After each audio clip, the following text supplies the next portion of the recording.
Morning. आज अपन class 7th में subject अपना हिंदी व्याकरण पीरियड। आज का फर्स्ट पीरियड है, चैप्टर नंबर है 8, जिसमें आज अपन पढ़ेंगे लिंग। ओके, लिंग जिसे इंग्लिश में कहते हैं जेंडर, वो आपने पिछली छोटी क्लासों में भी पढ़ा हुआ है, तो इसको एक बार वापस अपन रिवाइज करेंगे। चलो स्टार्ट करते हैं।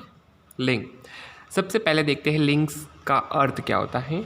तो लिंग संस्कृत भाषा का शब्द है जिसका अर्थ है चिन्ह या निशान। ओके, लिंग शब्द है वो कहाँ का है? संस्कृत भाषा का है, जिसका अर्थ होता है चिन्ह या निशान।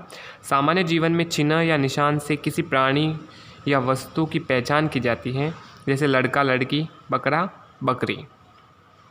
अब इसकी डेफिनेशन को देखते हैं। शब्द के जिस रूप से ये पता चले कि वह पुरुष जाति का है अथवा स्त्री जाति का है, उसे व्याकरण में लिंग कहते हैं।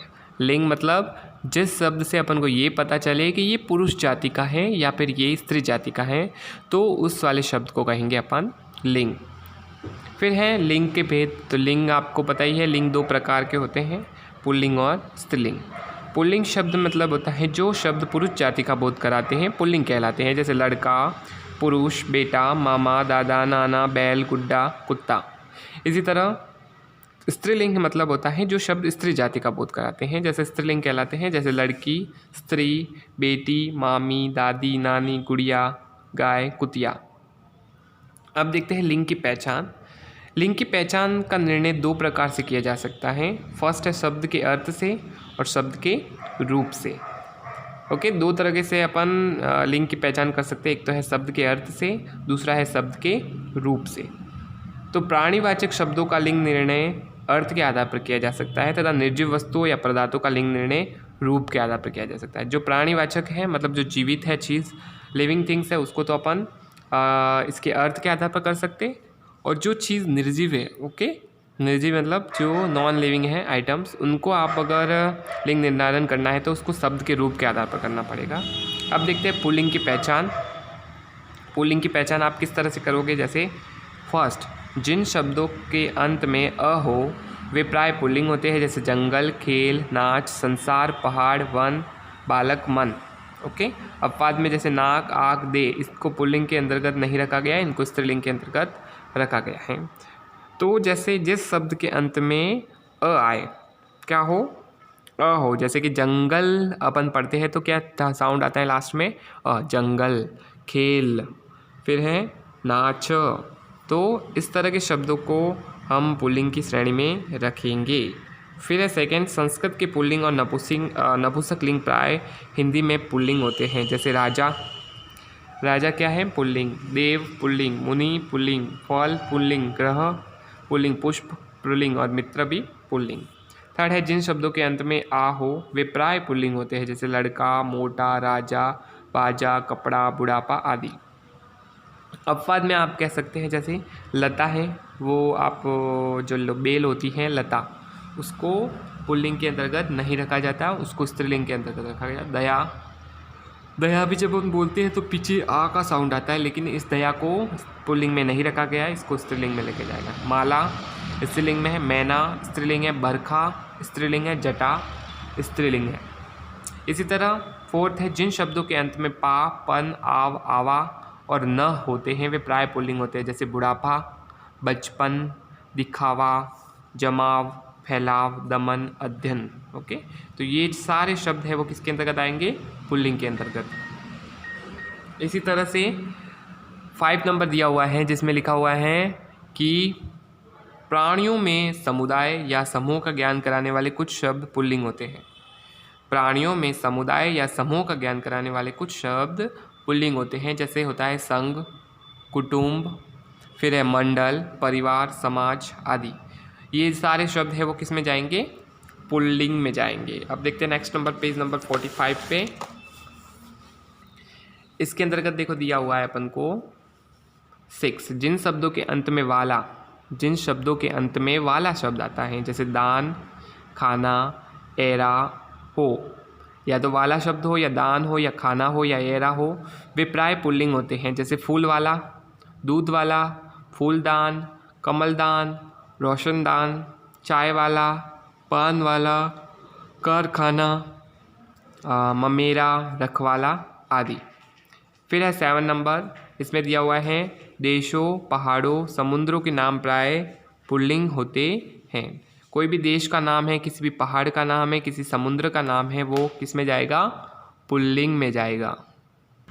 जैसे दिया हुआ है भारतवर्ष, नेपाल, चीन, जापान, हिमालय, विंध्याचल, सतपुड़ा, अरब सागर, हिंद महासागर। ओके, तो ये सारे जैसे ये तो है देशों के नाम, ये जैसे है समुद्रों के नाम, हिंद महासागर, अरब सागर। ओके, तो ये सारे नाम हैं वो पुल्लिंग में आते हैं। अब है ग्रहों के नाम पुल्लिंग होते हैं। अगर कोई भी ग्रह है वो पुल्लिंग होगा, जैसे सूर्य ग्रह, शनि ग्रह, चंद्र ग्रह, राहु ग्रह, केतु ग्रह, मंगल ग्रह। लेकिन जो पृथ्वी है, ओके, पृथ्वी को अपन जैसे माता भी कहते हैं, तो ये पृथ्वी है वो पुल्लिंग में नहीं आती है, वो स्त्रीलिंग में आती है। ओके, अपवाद में दिया हुआ है।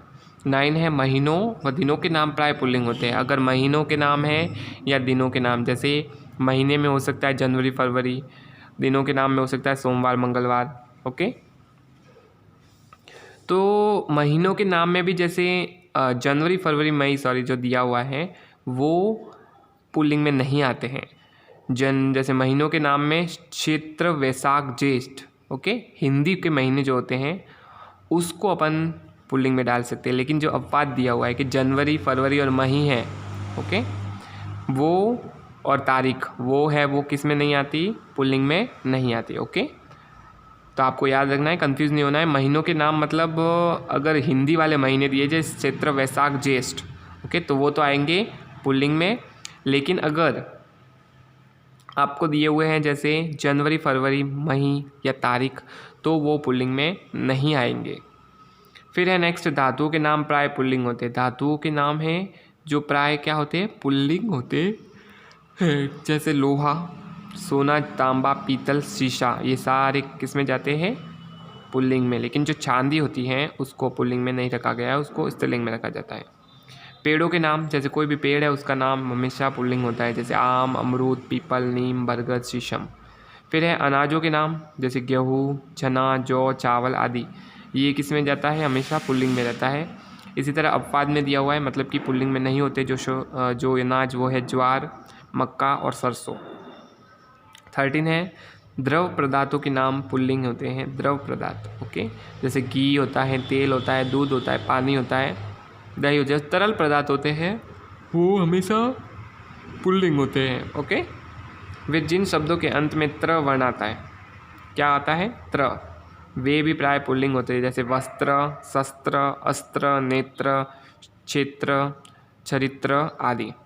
फिर है शरीर के कुछ अंगों के नाम पुल्लिंग होते हैं, जैसे सिर, हाथ, पैर, गला, मुंह, होठ, अंगूठा, ये सारे जो शब्द है शरीर के अंग है वो पुल्लिंग होते हैं।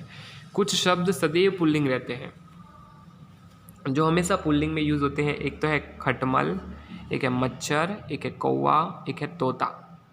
ओके, ये हमेशा जो शब्द है किस में इस्तेमाल होते हैं? ये रहते हैं हमेशा पुल्लिंग में। अब देखते हैं स्त्रीलिंग की पहचान। स्त्रीलिंग की पहचान किस तरह से की जाती है? तो आप स्त्रीलिंग की पहचान इस तरह से कर सकते हैं। फर्स्ट है ई, नी, री, त, ता, आई, इमा, आस, आवट, आहट आदि शब्द से समाप्त होने वाले शब्द प्राय स्त्रीलिंग होते हैं। जैसे ई में जैसे पीछे जुड़ा हुआ है आबादी, खिड़की, कुर्सी, नदी, गरीबी। लेकिन जो पानी और घी है इसमें भी ई लगता है, लेकिन ये स्त्रीलिंग में नहीं आता, ये पुल्लिंग में आता है। अभी ऊपर पढ़ा है। नी में जैसे कथनी, करनी, जननी, मांगनी, ओढ़नी, चटनी, ये सब किस में जाएगा? स्त्रीलिंग में। री, जैसे जिसके पीछे री ई आएगा, ई आ गया, जिसके पीछे नी आएगा, जिस शब्द के पीछे री आएगा, जैसे पटरी, गटरी, मठरी, जिसके पीछे त आएगा, जैसे हरकत, चाहत, रंगत, खपत। फिर है ता, जिसके पीछे ता आएगा, जैसे जिसके पीछे ता जैसे हो सकता है इसमें चाहता। ओके, फिर है आई शब्द, जैसे तो आई शब्द में जैसे चढ़ाई, कटाई, खटाई, मिठाई, भलाई, बुनाई, दिलाई, लड़ाई। इसी तरह ईमा, ईमा शब्द हो सकता है, जैसे लालिमा, कालिमा, महिमा, नीलिमा, गरिमा। आस में जैसे हो सकता है प्यास, भड़ास, खटास, ये भी किस में जाएगा? स्त्रीलिंग में। फिर है आवट शब्द, अगर पीछे जुड़ा हुआ है, थकावट, बनावट, सजावट, बुनावट। इसी तरह आहट, गर्माहट, मुस्कुराहट, चिकनाहट, कड़वाहट, तो ये भी किस में जाएगा? स्त्रीलिंग में। सेकंड है जिन संस्कृत संज्ञाओं के अंत में आ, ई, ऊ है, वे स्त्रीलिंग होते हैं जिसके अंत में या तो आ आएगा, ई आएगा या फिर ऊ आएगा, तो आपको उसको स्त्रीलिंग मानना है। जैसे क्षमा, दया, कृपा, करुणा, वंदना, याचना, पाठशाला। फिर है ई शब्द जैसे अग्नि, शक्ति, समिति, रीति, विधि, शांति आदि। फिर है वायु में जैसे ऊ लगा हुआ है तो वायु, धेनु, आयु, धातु, रेणु आदि। फिर है थर्ड, भाषाओं और लिपियों के नाम स्त्रीलिंग होते हैं। हमेशा जो भाषा और लिपियों के नाम होते हैं वो स्त्रीलिंग में रहते हैं। जैसे हिंदी भाषा होती है अंग्रेजी, फारसी, उर्दू, ब्रज, मराठी, अवधी, देवनागरी, रोमन, गुरुमुखी, ये सारी लिपियाँ है। ओके, देवनागरी, रोमन और गुरुमुखी, तो इनके नाम है वो हमेशा स्त्रीलिंग शब्द में रहते हैं। नदियों के नाम स्त्रीलिंग होते हैं जैसे गंगा, यमुना, कावेरी, गोदावरी, नर्मदा। तो ये हमेशा जो नदियों के नाम होते हैं वो स्त्रीलिंग में रहते हैं, याद रखना है आपको। फिर तिथियों के नाम जैसे पंचमी, नवमी, एकादशी, अमावस्या, तिथियों के नाम है वो हमेशा स्त्रीलिंग में रहते हैं। ओके।